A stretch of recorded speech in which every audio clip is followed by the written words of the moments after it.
Peggy 18.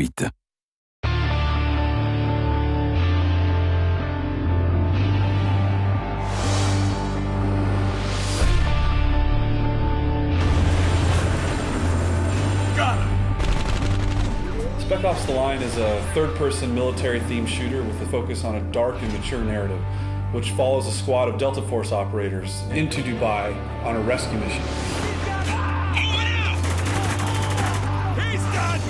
The setting of Dubai really influences the style of combat in Spec Ops: The Line. The unique architecture that's there does some really interesting things with our combat space.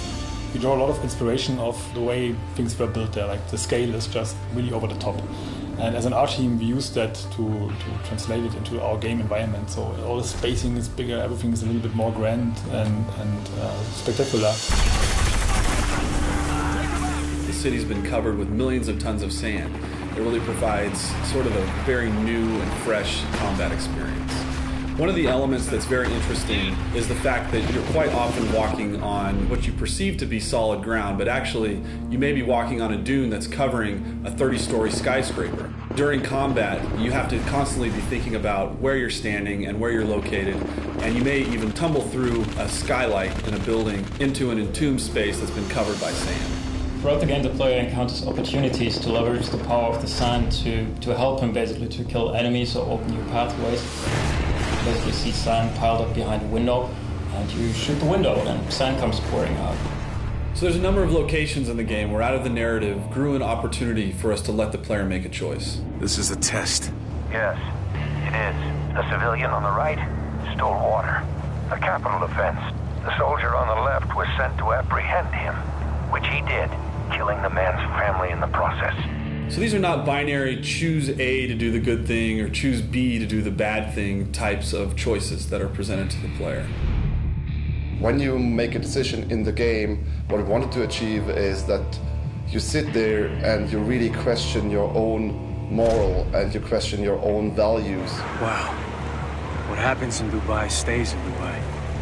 After a battle in Spec Ops: The Line, there's rarely a situation where all of the enemies are dead. They're typically laying on the battlefield, bleeding out in horrific pain and agony.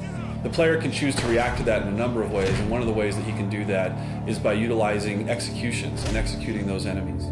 Since Spec Ops: The Line is a realistic shooter and you're up against humans with guns, it was always very important for us to make sure that there's enough variety in gunplay and in enemy behavior, so we created all those different enemy types to make sure that there's always enough variety and fun to fight those guys. It was too close, Walker!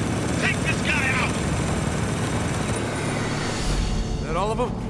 I think we're clear. What about the civilians?